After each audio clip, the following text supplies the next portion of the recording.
Cette nouvelle a fait l'effet d'un coup de tonnerre dans le monde de la musique quand elle a été révélée le 22 février.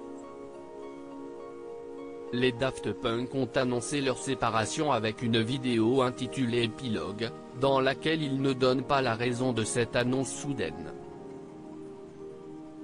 Actif depuis 1993, le duo a publié 4 albums qui ont tous connu un grand succès lors de leur sortie. Le dernier en date, Random Access Memories, leur a fait remporter 5 Grammy Awards en 2014, dont celui de l'album de l'année. Leurs tubes Harder, Better, Faster, Stronger, One More Time ou encore Get Lucky sont passés en boucle à la radio et sont désormais cultes. L'annonce de la fin du groupe a eu un retentissement mondial, qui montre bien l'influence et le succès qu'il a connu. Pour l'occasion, le média en ligne Brut a publié une vidéo dans laquelle il revient sur des moments forts de la carrière de Daft Punk. Tout au long de celle-ci, les 2 membres du groupe, Thomas Bangalter et Guy Manuel de Même Christo, ont toujours voulu protéger leur vie privée en cachant leur identité sous des casques. Cette pratique visant à cultiver le mystère auprès des fans, a grandement participé à leur succès.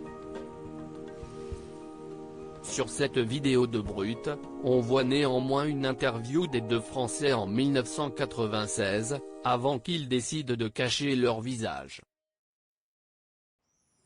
Cette année-là, les Daft Punk n'ont pas encore sorti leur premier album mais connaissent déjà le succès grâce à la publication de plusieurs titres. On a vendu 15 000 disques dans le monde entier. En écoutant les 2 jeunes hommes parler de leurs disques, on se rend compte qu'on est encore loin du succès qu'ils auront par la suite mais qu'ils commencent déjà à s'exporter. On a reçu des fax du Danemark, de Suède, d'Espagne, du Japon, de New York alors qu'on a vendu 15 000 disques donc c'est très amusant. Il y a des gens qui sont intéressés par cette musique partout et qu'on peut vraiment atteindre en faisant des trucs dans sa chambre, on peut atteindre des gens à l'autre bout de la terre. Le reportage les décrit alors comme les nouvelles coqueluches techno de l'Angleterre qui viennent de France et qui cassent la baraque. On les voit également faire un shooting photo dans une chambre d'hôtel et parler de leurs inspirations. Une vidéo qui contraste largement avec le tournant qu'a pris le duo quelques années plus tard, où ils cessent son fait extrêmement rare sur la scène médiatique.